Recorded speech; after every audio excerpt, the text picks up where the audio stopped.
उत्तम समाधि 10 धर्मों की आराधना से हमारे चित्त में जो शांति की उपलब्धि हुई है, हमारे चित्त में जो क्षमा भाव पैदा हुआ है, मार्दव जैसी कोमलता पैदा हुई है, आर्जव जैसी सरलता आई है, शौच धर्म जैसी पवित्रता आई है,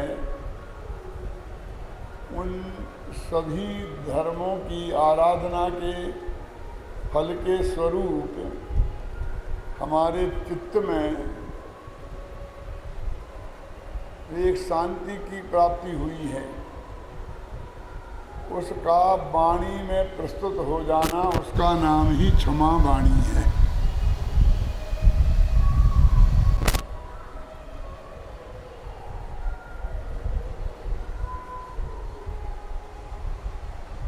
ऐसा ना हो जाए कि वो हमारा क्षमा भाव सिर्फ वाणी वाणी में रह जाए और अंदर में रहे ही नहीं। घड़े में यदि हम दूध भरें, पानी भरें, तो भले ही मुख में से डाला जाता है,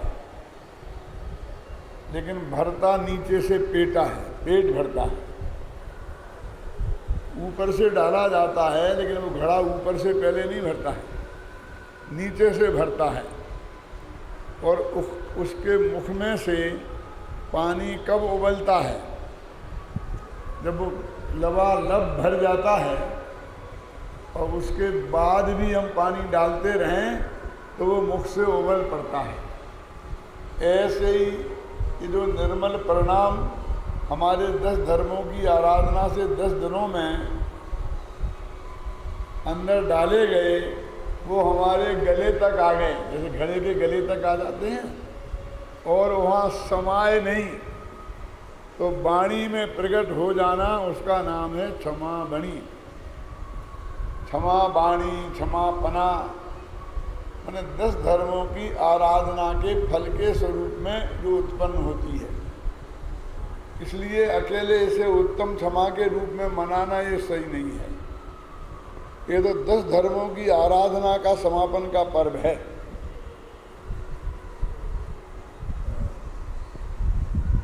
ये क्षमावाणी पर्व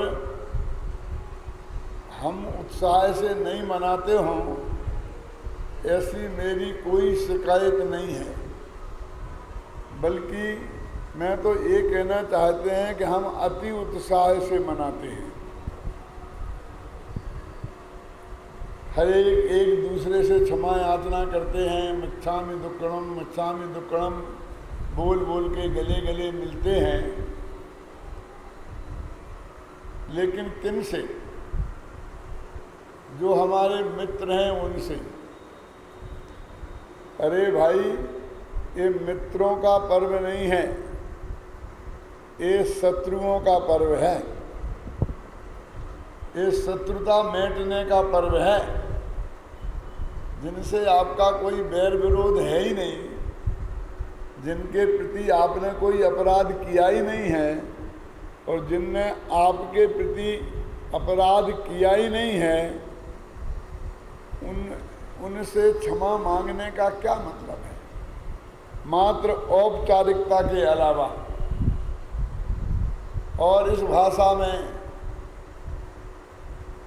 कि जाने अनजाने में कोई गलती हो गई हो तो माफ कर देना, माने इसे पता नहीं है। क्यों?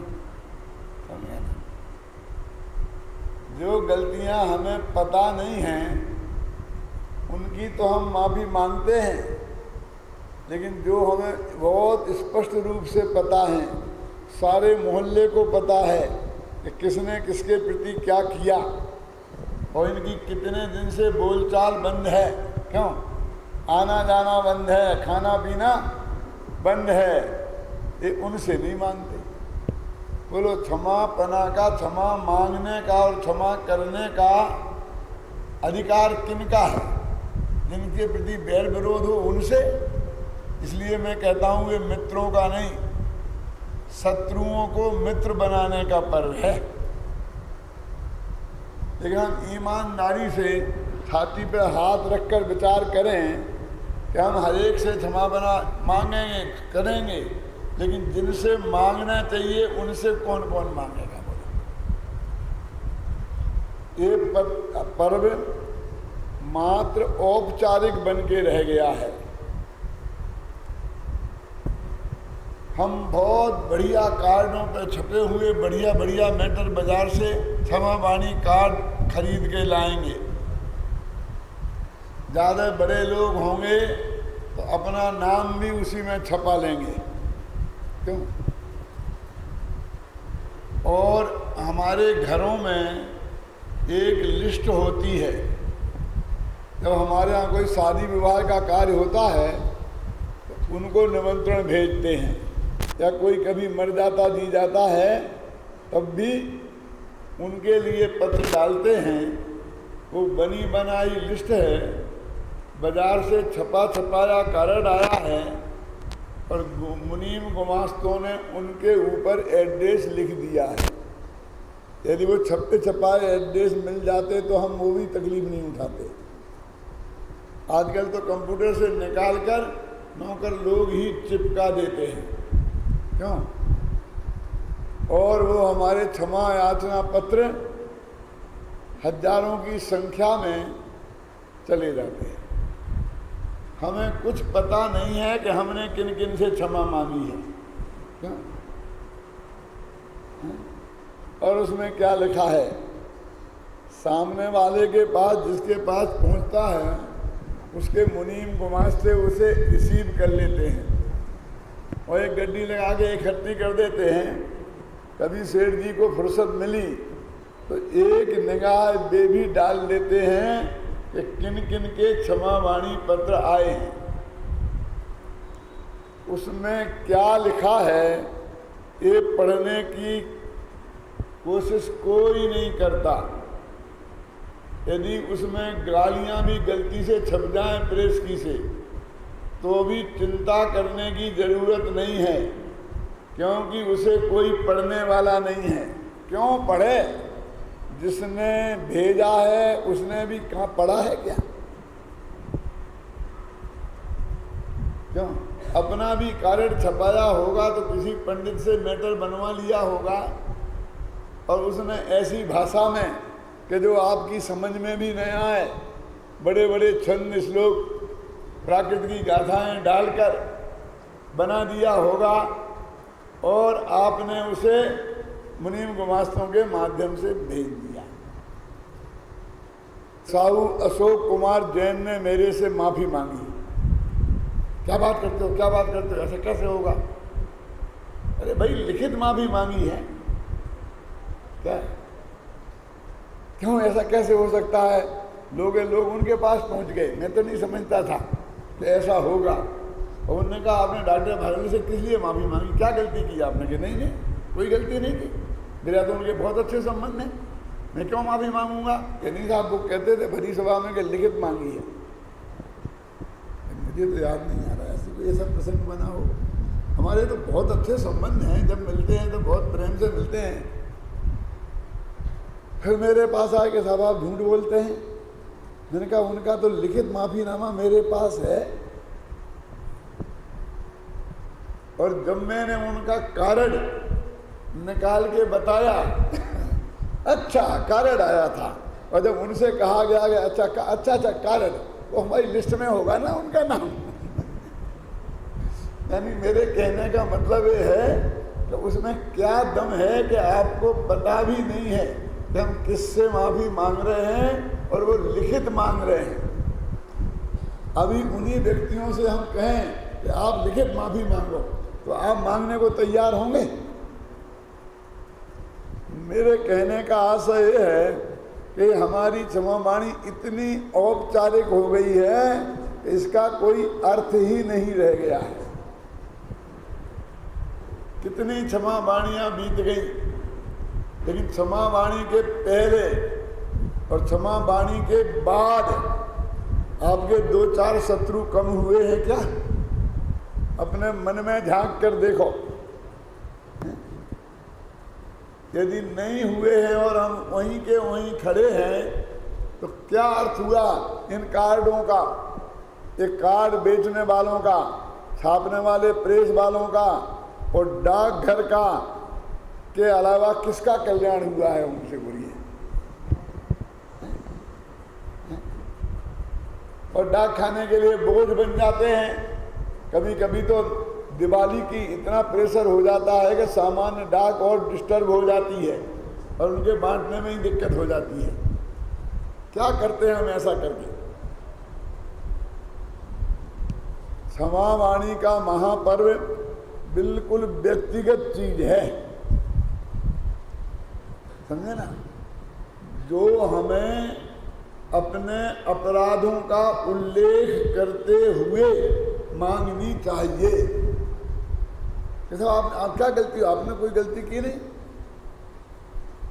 कि नहीं साहब आपको नहीं पता, लेकिन मैंने आपकी कितनी बुराई की है मैं ही जानता हूं, है ना? और इसलिए मैं आपसे माफी मांगता हूं। ऐसी माफी आज तक किसी ने मांगी है?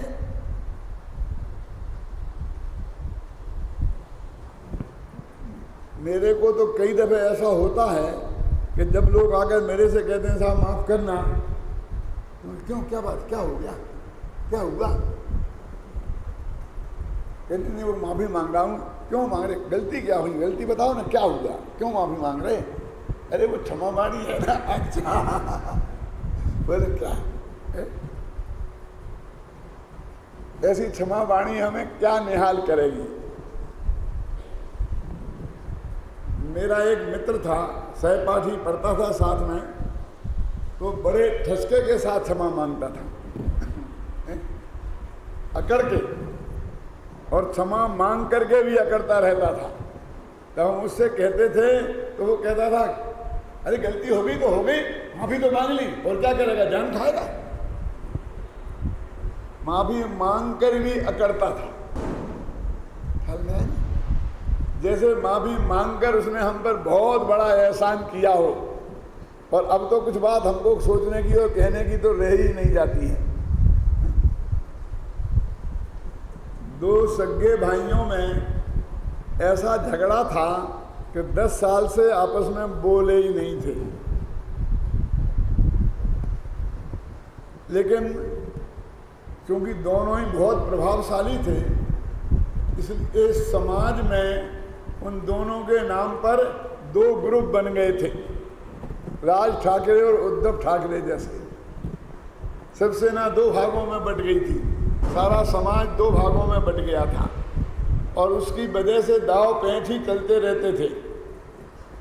तो समाज के कुछ समझदार लोगों ने कहा कि इन दोनों भाइयों में यदि किसी तरह से समझौता करा दिया जाए, इस क्षमा वाणी का लाभ उठाकर, ख्याल में है ना, तो समाज का कल्याण हो ही जाएगा। इनका कल्याण हो वो चाहे ना हो। तो बड़े छोटे भाई के पास समाज के लोग मिलके गए कि भाई साहब कुछ भी हो, आखिर तुम्हारे बड़े भाई हैं, सारी दुनिया से तुम माफी मांग रहे हो, तो बड़े भाई से माफी मांगने में क्या कि मैंने कोई गलती की नहीं है ना, क्यों काय बात की माफी मांगू? तो हमसे, हमारे लिए क्यों गलती कोई की थी ना, कुछ नहीं की थी ना, तो हमसे क्यों मांगी? अरे बिना गलती किए तुमने कितनों से माफी मांगी है, अपना अपना हिसाब लगा लेना। ये भाई तो मैंने खड़े किए हैं अपनी उदाहरण के लिए, आप अपना अपना हिसाब लगाना कि ऐसे बहुत से लोगों से तुमने माफी मांगी है ना कि जिनके विरुद्ध तुमने कुछ नहीं किया था। क्यों? तो इसलिए उनने नहीं किया, तुमने कोई गलती नहीं की, फिर बड़े भाई से माफी मांगने में क्या दिक्कत है? जब सब लोग बहुत पीछे पड़ गए और उन्होंने कहा कि इतने बड़े बड़े लोग पीछे पड़े हैं, नहीं मानूंगा तो मैं बहुत बुरा माना जाऊंगा। बोले ठीक है मैं मांग लूंगा, लेकिन उनसे ये पूछ के आओ कि मैं माफी मांगूंगा तो वे मुझे माफ कर देंगे कि नहीं। कहीं ऐसा ना हो कि मैंने माफी मांगी और उनने फिर माफ नहीं किया तो और ज्यादा शत्रुता हो जाएगी। इसलिए पहले उनसे नक्की करके आओ कि कि मैं माफी मांगूंगा, वे माफ कर देंगे कि नहीं। मैं इन सब मुद्दों पर आपसे चर्चा करना चाहता हूं कि शर्त सहित माफी, पहले नक्की करो माफ कर देंगे कि नहीं। कि क्या बात करते हो, उनने सैकड़ों को माफ किया है, इसी क्षमावाणी के दिन तुम्हें क्यों नहीं करेंगे? तुम तो उनके छोटे भाई हो। कि नहीं, सोच लो समझ लो, वो बहुत तीव्र कसाई हैं। अच्छा, खैर तुम तो मांगने को तैयार हो ना, बात पक्की के? हाँ पक्की। बड़े भाई के पास गए कि भाई साहब, क्षमावाणी का दिन है, 10-10 वर्ष निकल गए, बहुत लोगों से शत्रुता मिट गई, अपने छोटे भाई को माफ करने में तुम्हें क्या तकलीफ है? उसे भी माफ कर दो ना। उसने माफी मांगी है क्या? मैं नहीं मांगे कर दूं? कि हम कह रहे हैं ना, तो तुम्हें माफ कर दूं, मुझे क्यों कर दूं? मैं इन एंगल्स पे आपसे भी चर्चा करने वाला हूं, इसलिए भी एंगल उभार रहा हूं। क्या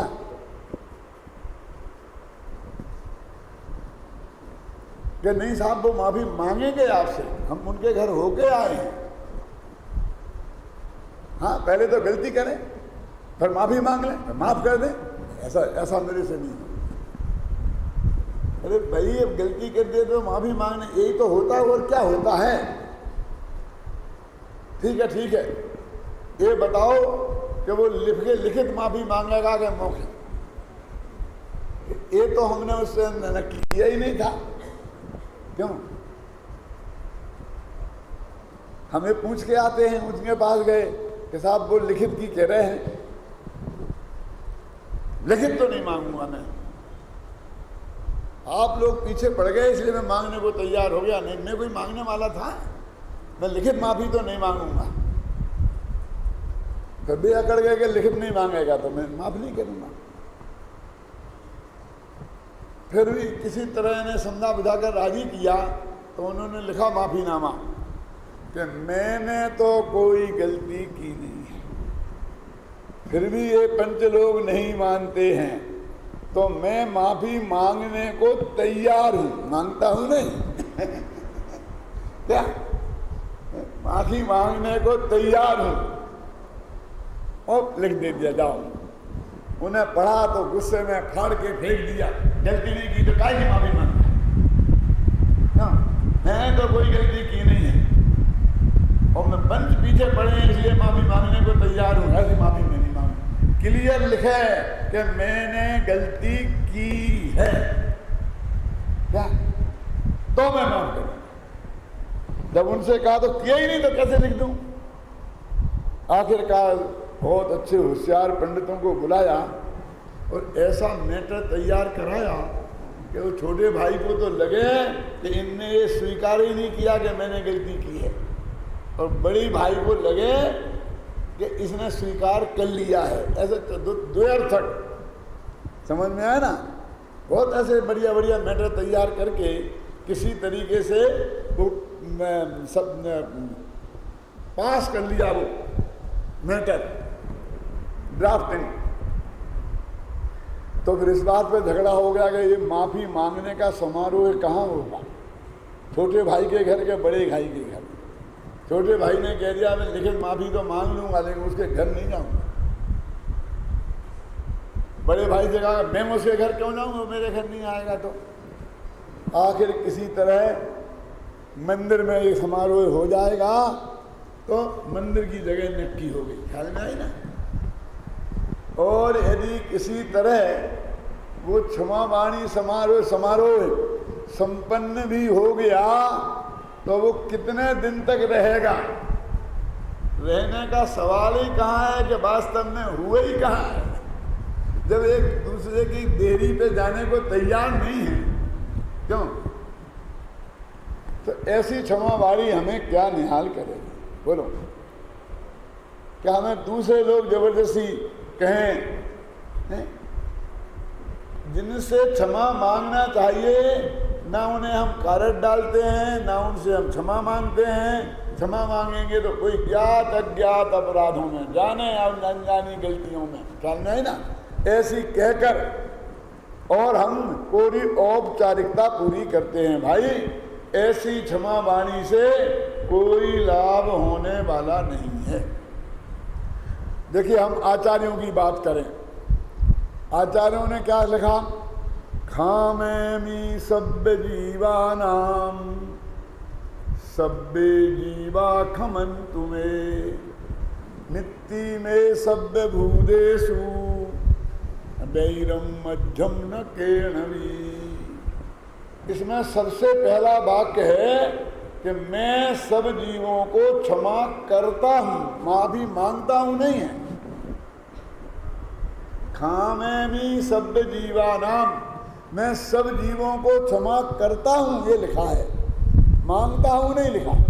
तो दूसरा वाक्य है कि सभ्य जीवा खमन्तु मे, सभी जीव मुझे माफ करें। क्योंकि क्रोध की वजह से हम किसी को क्षमा नहीं कर सकते और मान की वजह से हम किसी से माफी नहीं मांग सकते, क्योंकि क्रोध कसाय पहली है और मान दूसरी। उत्तम क्षमा पहला धर्म है और उत्तम मार्दव दूसरा। इसलिए पहला वाक्य है कि मैं माफ करता हूं। कहने का आशय यह है कि माफी मांगने के पहले हमें माफ करना सीखना चाहिए। क्या हम जिससे माफी मांग रहे हैं, तो बुद्ध उसने तो हमसे मांगी ही नहीं। अरे तुम माफी करो, यानी इसको हम क्षमा याचना दिवस के रूप में मनाते हैं। ये बात गलत है, ये तो क्षमा करना दिवस है। यदि उत्तम क्षमा के नाम पर इसका नाम रखा तो हमको तो क्षमा करना सीखना है, करने की तो कोई बात ही नहीं करता है। और मैं यदि आपसे कहूं अजित भाई मैंने आपको माफ किया, तुम्हें माफ किया, आपको भी माफ किया, आपको भी माफ किया, तो क्या पागल हो गए पंडित जी, मुझे पागल खाने में भर्ती करा देंगे? अरे क्षमा माफी मांगी जाती है, ऐसा कहा जाता है क्या? क्यों? ऐसे आदमी को जो आकर आपसे ये तो नहीं कहे कि मुझे क्षमा कर देना, और ये कहे कि मैंने आपको क्षमा किया, क्यों? तो उसे क्या समझेंगे आप? पागल समझेंगे ना। यदि मैंने ये नहीं बताया होता तो पक्का सभ्य जीवा खमन्तु मे, सब जीव मुझे क्षमा करें। तो पहली पद में क्रोध के त्याग का संकल्प है और दूसरे पद में मान के त्याग का संकल्प है, और तीसरे पद में मित्ति में सभ्य भूदेषु, मैं सब जीवों से मित्रता चाहता हूं, माने किसी से भी छल कपट नहीं करूंगा। ये तीसरे में आर्जव धर्म आया। मैंने कहा था ना कि ये 10 धर्मों की वजह से जो हमारे चित्त में क्षमा भाव जगा है, कोमलता आई है, सरलता आई है, उसका वाणी में प्रकटीकरण है। मैं सब जीवों से क्षमा मित्रता चाहता हूं, वैरम मध्यम न केण भी, मैं किसी से भी बैर विरोध नहीं रखना चाहता हूं। अब एक प्रश्न खड़ा होता है, कोई ने हमसे माफी मांगी नहीं और तुम जबरदस्ती कहते फिर रहे कि मैंने क्षमा किया, मैंने क्षमा किया। क्यों? कोई मांगे तो क्षमा करूं ना, मांगे तो माफी दूं ना। देखो, ये 10 धर्म पराधीन क्रिया नहीं है, यानी वो हमसे माफी नहीं मांगे तो हम उसके प्रति जो हमारे हृदय में क्रोध का भाव है, बैर है, वो नहीं छोड़ सकते। क्यों? तो फिर हम संसार में ही लटके रहेंगे। इतने हमारे साधु संत मुनिराज, उन पर उपसर्ग किया पारसनाथ पर, क्यों? तो उनने उनसे बैर नहीं किया, उन्हें बिना ही माफी मांगे माफ कर दिया ना कमठ को। क्यों?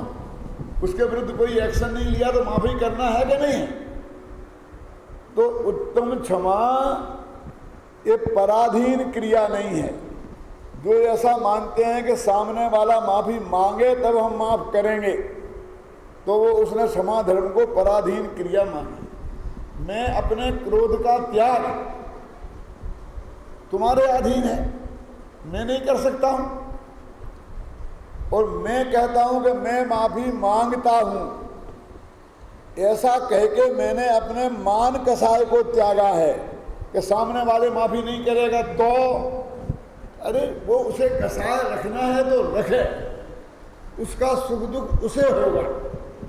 मैं तो अपनी तरफ से सब जीवों को माफ़ करता हूँ, माने क्रोध का त्याग करता हूँ, और सब जीवों से माफ़ी मांगता हूँ, माने मान कसाय का त्याग करता हूँ, और सब जीवों से मित्रता चाहता हूँ। मैं सबके साथ सरलता का व्यवहार रखना चाहता हूँ कि सामने वाले से करें तो बहुत ही बढ़िया है, और नहीं करें तो उनकी बेजानी।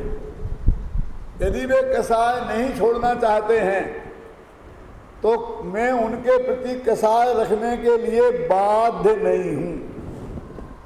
ख्याल नहीं ना भाई साहब, ये दुतरफा धर्म नहीं है, ये व्यवहार नहीं है। पीयूष ने एक छंद सुनाया था वहाँ मंदिर में, क्या दधतु गाली मंतो भवंता वयम तु असमर्था गाली प्रदाने समर्था। हे गाली मान, तुम खूब गालियां दो, जितनी देना हो दो, क्योंकि जिसके पास जो होता है वो ही देता है ना। श्रीमान पैसा देते हैं, धीमान ज्ञान देते हैं, तो गालीमान क्या देंगे? श्रीमंत, धीमंत, ऐसे ही गालीमंत। आप खूब गालियां दीजिए, लेकिन एक तकलीफ है मेरी कि दुनिया में व्यवहार निभाना पड़ता है। आप मेरी बेटी की शादी में आए और मान लीजिए कि 500 रुपये का व्यवहार दें, तो मुझे आपकी शादी में 500 रुपये चुकाना पड़ेंगे ना, तो व्यवहार है। तो वो कहता है मुझे इस बात का है कि मेरे पास गालियों का भंडार नहीं है, इसलिए मैं आपके व्यवहार को नहीं चुका सकता। आप मुझे गालियां देंगे तो बदले में मैं गाली देने में असमर्थ हूं, क्योंकि गालियों का अभाव है मेरे पास, स्टॉक बिल्कुल खाली है। ये आप दो गालियां। और हमारे यहाँ एक रिवाज है, कोई आदमी हमारे यहाँ व्यवहार देने के लिए एकदम 50,000 का चेक दे दे, तो हम कहते भैया हम नहीं लेंगे, 100 रुपया दे दो हम ले लेंगे, हम आपका 50,000 रुपया नहीं लेंगे। क्यों साहब? क्योंकि हमारी ये हैसियत नहीं है कि जब तुम्हारे यहाँ काम हो तो वो 50,000 हम चुकाएं, ये हमारी हैसियत नहीं है, तो हम ये व्यवहार स्वीकार नहीं करेंगे। हम जितना चुका सकते हैं उतना ही स्वीकार करेंगे ना। तो फिर क्या होता है, वो जो आप चेक बना के लाए हैं और हम स्वीकार नहीं करें तो क्या होगा? क्यों? वो पैसा आपके ही खाते में रहेगा ना। अब चेक हम डालेंगे नहीं हमारे नाम का उसमें, तो पैसा तो आपके ही पास रहेगा ना। तो आपने हमें गाली दी है, और चूंकि हम वो व्यवहार निभा नहीं सकते, इसलिए हम बदले में गाली दे नहीं सकते, तो हम आपका चेक अस्वीकार करते हैं। तो वे गालियाँ कहाँ जाएंगी लौट के? मनी ऑर्डर हम नहीं लें तो मनी ऑर्डर लौट के मनी ऑर्डर भेजने वाले के पास जाता है कि नहीं? तो वो लौट के आपके पास ही आने वाला है। जो आपने गालियां हमें दी हैं, क्योंकि हम उसे स्वीकार नहीं करें तो वे कहाँ जाएंगे? हम गाली देने में असमर्थ हैं, क्योंकि हमारे यहाँ गालियों का स्टॉक बिल्कुल नहीं है। इसे आप दो, ददतु गाली मनता भवंता, क्योंकि आप गाली वाले हो। कहने का अर्थ ये है कि ये धर्म में पराधीन व्यवहार नहीं है, हमें देना पड़े। कोई आदमी हमसे माफ़ी मांगे चाहे ना मांगे, हमें माफ़ करे चाहे ना करे, लेकिन हम चाहें तो क्या हम अपने मन को कसाय से रहित नहीं कर सकते? क्यों? अरे कसाय चाहे 2 आदमियों के प्रति रखी चाहे 10 के प्रति रखी, कसाय रही तो हमारे अंदर कितनों के प्रति है, उससे क्या फर्क पड़ता है। हमें अपने मन को साफ करना है तो हम तो थोक के भाव माफी मांगते हैं और थोक के भाव माफ करते हैं। सब जीवों माफ करते हैं और सब जीवों से माफी मांगते हैं। क्यों? एक छंद में ही निपटा दिया आचार्य ने, एक एक का नाम लिए बिना ही। और एक और बात कहता हूं, उनने ये नहीं लिखा कि मैं सब जैनियों से माफी मांगता हूं, ये नहीं लिखा कि मैं सब मनुष्यों से माफी मांगता हूं, ये नहीं लिखा कि मैं सब शत्रुओं से माफी मांगता हूं। क्या लिखा? सब जीवों से माफी मांगता हूं और सब जीवों को माफ करता हूं। ये कितनी उदारता है, ये जैन दर्शन की उदारता है। आप कहेंगे कि सब्जी माने मक्खी मच्छर, उनसे भी माफी मांगी। हम तो कहते इतने छोटे आदमी से माफी मांगी, आचार्य तो मक्खी मच्छर से भी माफी मांग रहे। क्या जरूरत है मक्खी मच्छर से माफी मांगने की? उनके विरुद्ध क्या हमने कम अपराध किए हैं? क्यों? जैसा षड्यंत्र हमने उनके विरुद्ध किया वैसा किसके विरुद्ध किया? यदि हम भाग्य से म्यूनिसिपैलिटी के अध्यक्ष बन जाएं, आजकल मच्छर बहुत हो गए हैं, सारे शहर में डीडीटी छिड़का दो। क्यों? एक मच्छर ने आपको क्या काटा, आपने उस मच्छर को नहीं मारा, उसे भी छोड़ते तो नहीं है, फट लगाते हैं। बेचारे ने आधा बूंद खून पिया होगा मुश्किल से, और हम अपना वापस निकाल लेते हैं, उसकी जान निकाल लेते हैं। एक ककड़ी के चोर को कटार मारना जैसा नहीं है? क्यों? फिर यहीं तक कहाँ रुकते हैं? आजकल बहुत मच्छर हो गए, घर में डीडीटी छिड़का दो, एक घर में मच्छर नहीं बचना चाहिए। नगर में छिड़का, पूरे नगर में, बड़ौदा में छिड़का दो, अकेले मच्छर ही मरेंगे वो डीडीटी से, और कीड़े मकोड़े नहीं मरेंगे। क्यों? तुमको एक मच्छर ने क्या काटा? तुमने अनंत जीवों को हत्या एक साथ कर दी। और यदि दुर्भाग्य से तुम गुजरात के मुख्यमंत्री होते तो दुर्भाग्य से, हाँ, तो पूरे गुजरात में से एक मच्छर जिंदा नहीं बचने देते और बड़े धौत से कहते कि गुजरात में कोई मलेरिया का आदमी नहीं मिलेगा, और कल आएगा तो उसे 1000 रुपए का इनाम। क्या? जब प्लेग पड़ी थी ना, कितने चूहे मरवा दिए थे पैसा दे दे के गवर्नमेंट ने। तुम्हारे यहाँ सूरत में, यहाँ सब जगह हुआ था कि नहीं? क्यों? तुमने उनके प्रति कम अपराध किया है, और महादुर्भाग्य से प्रधानमंत्री होते तो पूरे हिंदुस्तान में एक मच्छर को नहीं बचने देते। क्यों? कहा था ना, राम लक्ष्मण से कह रहे थे कि देखो तो लक्ष्मण, बगुला कैसा ध्यान लगा के बैठा है, एकदम एक पांव से खड़ा था, एकदम टकटकी लगा के, जैसे सिंगमरमर का बगला हो। ये जिंदा है पता ही नहीं लगता था, हिलता नहीं था। तो राम ने बहुत प्रशंसा की, तो मछलियों ने सुन ली। क्या? उन्होंने कहा, बस लक्ष्मण चंपायाम, हे लक्ष्मण तू चंपा नाम के तालाब में देख, बगुला कैसा ध्यान लगा के खड़ा है। तो मछलियों ने जवाब दिया, बकहा क्यों इस तू ये तेरामा एना हम निष्कुली कृता। ये तुम बगुले की क्यों प्रशंसा कर रहे हो राम, जिसने हमारे कुल के कुल खत्म कर दिए। वो तो ऐसा है इसलिए कि हम धोखे में आ जाएं उसके पास, और पास गए बस पकड़ के खा जाएगा। बका क्यों इस तू ये तेरामा एना हम निष्कुली कृता। पड़ोसी ही पड़ोसी की दशा जानता है, तुम क्या जानो कि बगला कैसा ध्यान कर रहा है।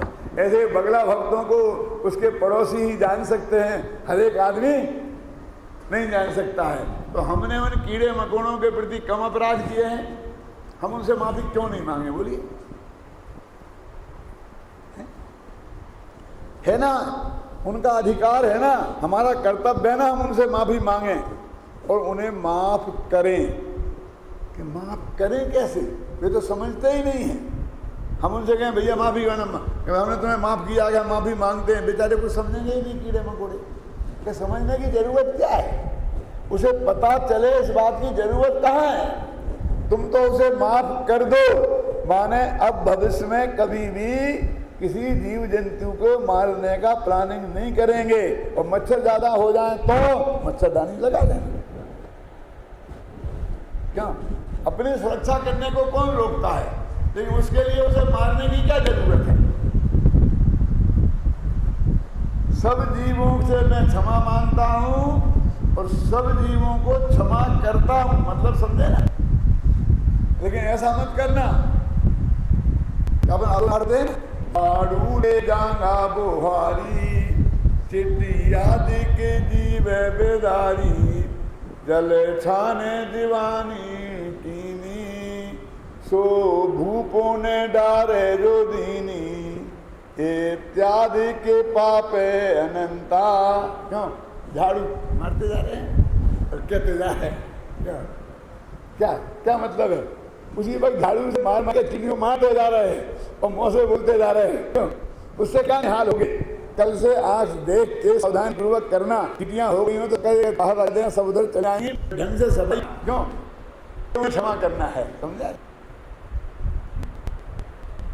एक आदमी से कहा, हमने एक गाल पे था मारा और फिर कहा ऐसा माफ कर देना, उसने कहा अच्छा जाओ माफ किया, दूसरे दे दें। क्यों, माफी की क्या कीमत है।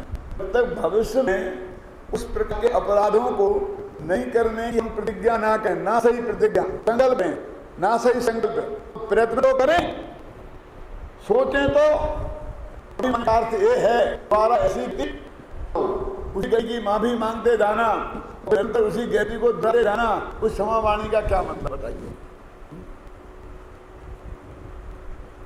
मैं तो गुरु ने तो इससे आगे की, वो कह रहे हैं इस जीव ने पर जीवों को तो अनंत बार माफ किया और उनसे तो अनंत बार माफी मांगी, लेकिन अपने आत्मा को आज तक माफ नहीं किया और न उससे माफी मांगी।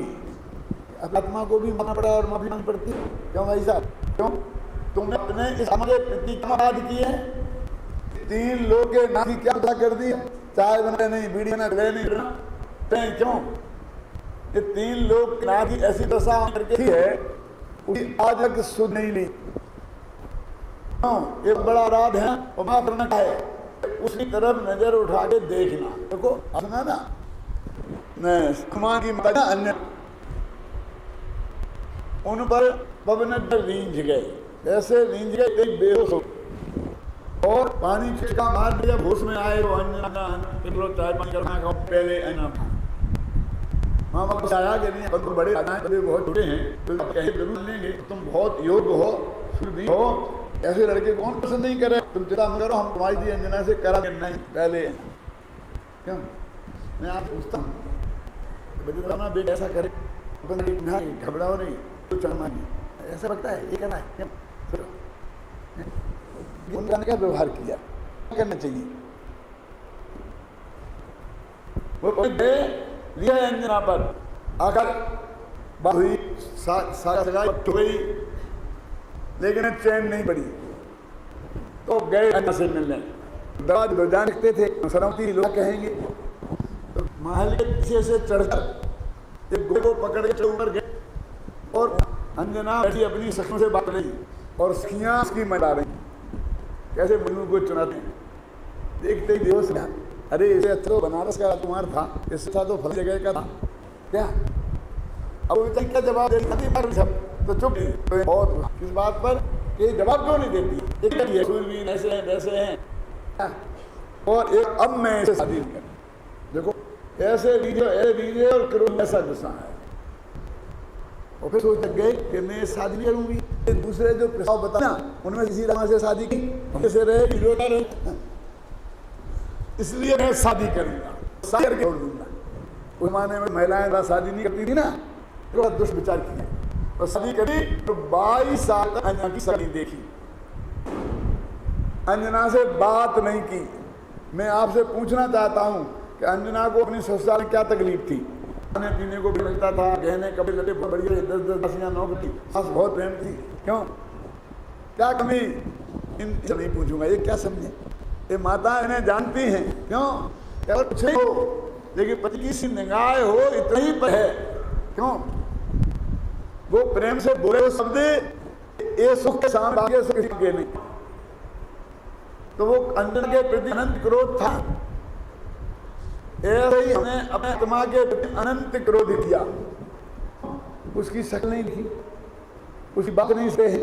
तो आप करते हैं तो आत्मा टोकती है कि ऐसा कोई काम मत कर, अच्छा कितने नहीं पड़ता चलती। क्यों, हम उसकी बात नहीं सुनते हैं तो इसके प्रति अनंत क्रोध है ना, तो उसे मारने की जरूरत है क्या, क्योंकि तकलीफ से बढ़ी ना। अपनी आत्मा के प्रति अंतराध किए हैं, उसे भी माफ करने की जरूरत है, और वो माफी का और कुछ नहीं।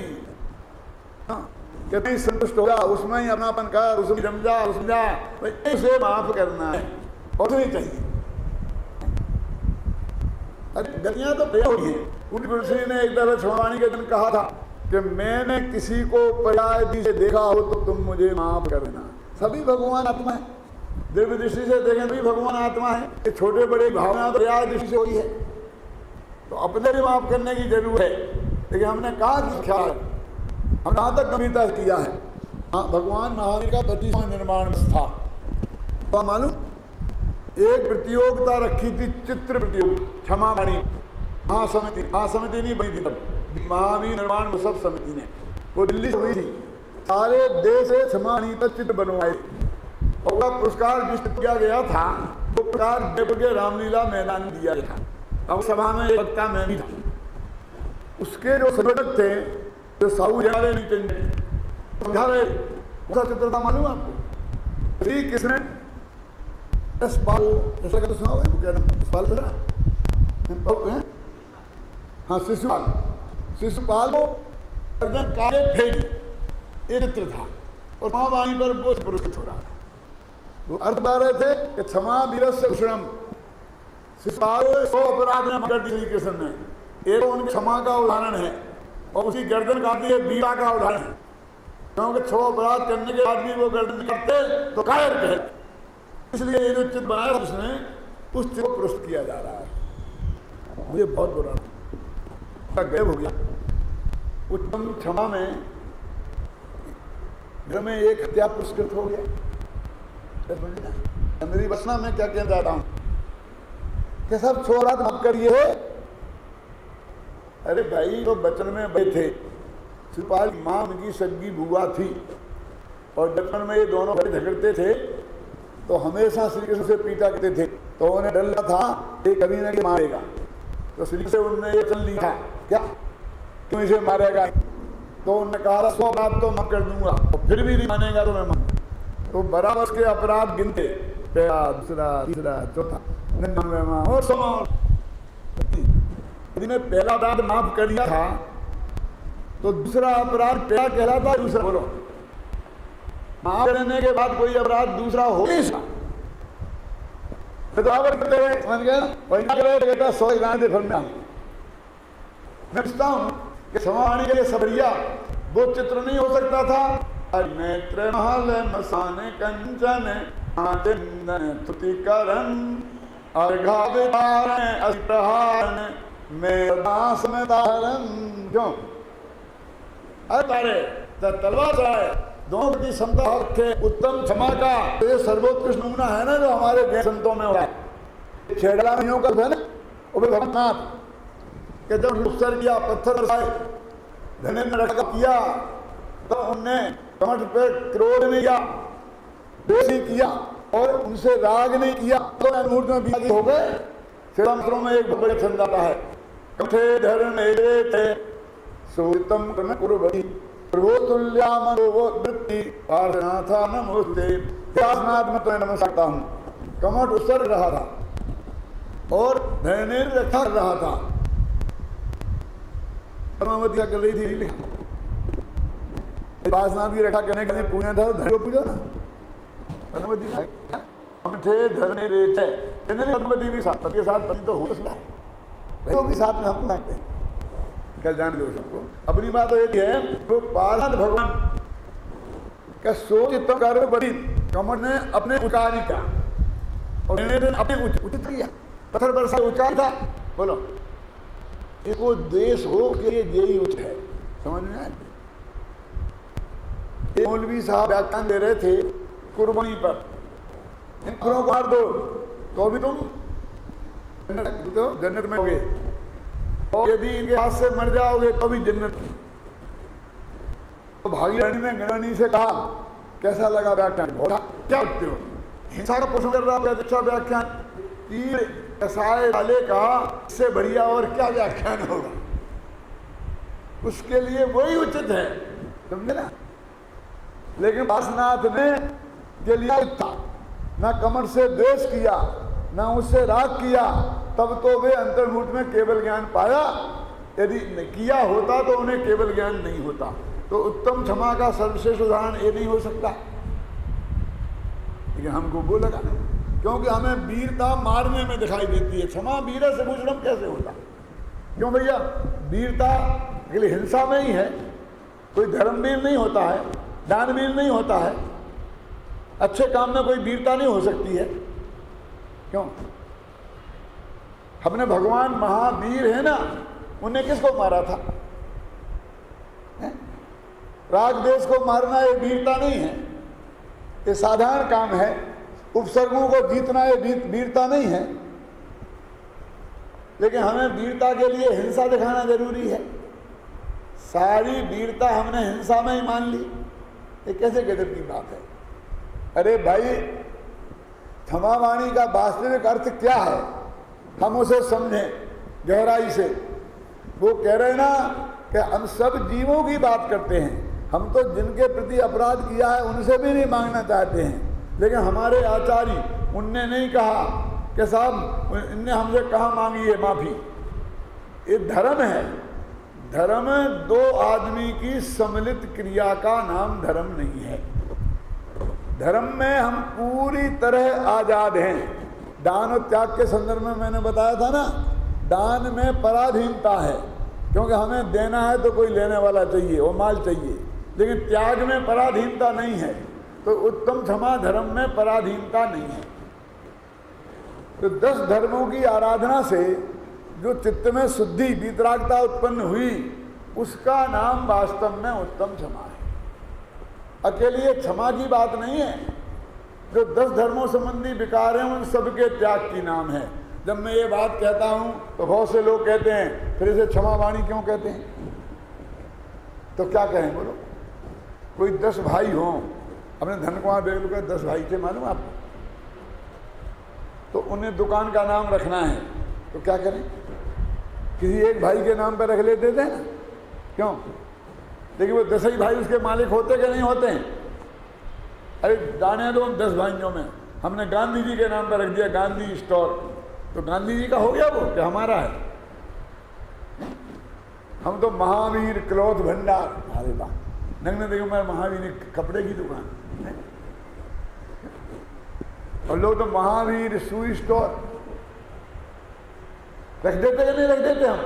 हम भगवान महावीर के प्रति हमारी भक्ति है इसलिए रखते हैं, कोई महावीर की निंदा करने के लिए थोड़ी रखते हैं। लेकिन मालिक तो उसके हम रहते हैं ना। तो क्षमा वाणी पहला है, बड़ा भाई है, इसलिए उसके नाम पर रख दिया। लेकिन उसका अर्थ 10 धर्म से जो हमारे चित्त में शुद्धि पैदा हुई है, उस शुद्धि की बात है। इसलिए उसमें मार्दव भी है, आर्जव भी है, सत्य सौ संयम तप त्याग आकिंचन सब शामिल हैं। ये क्षमारी वाणी है। क्षमा आदि, आदि क्यों नहीं लगा दिया? ऐसा आप लगाते हो रमेश आदि की दुकान, रमेश लगाते, एक नाम रख लेते बस, कहता उसके नाम पर रख लेते, और 5 भाई बराबर उसके बराबरी के पार्टनर रहते हैं, किसी को कोई शंका नहीं होती है। यहाँ क्यों शंका होती है? तो 10 धर्मों की आराधना से जो विशुद्धि हमारे चित्त में उत्पन्न हुई है, उस विशुद्धि को प्रकट करना, वाणी में लाना, लाए तो ठीक और ना लाए तो भी चलेगा। एक आदमी किसी से भी क्षमा नहीं मांगे, लेकिन अपने चित्त में क्रोध कसाय को कुछ कम कर ले तो उसकी क्षमा वाणी सार्थक है। मांगे सबसे और कसाय कम नहीं करे तो उसकी कोई कीमत नहीं है। ऐसे ही माफ़ी मांगना ये मान कसाय का त्याग है, क्योंकि मान कसाय हमें माफ़ी मांगने से रोकती है और क्रोध कसाय माफ़ी करने से रोकती है, और माया कसाय मांग लो ना, उंठी बांधते हैं। उंठी बांध के समझते आप कि झूठ बोलने की बात कहते हैं ना, तू मेरी कसम खा, मेरे माथे पे हाथ रखना, तब मैं नहीं मानूंगा तेरी से, ऐसी उंठी बांध।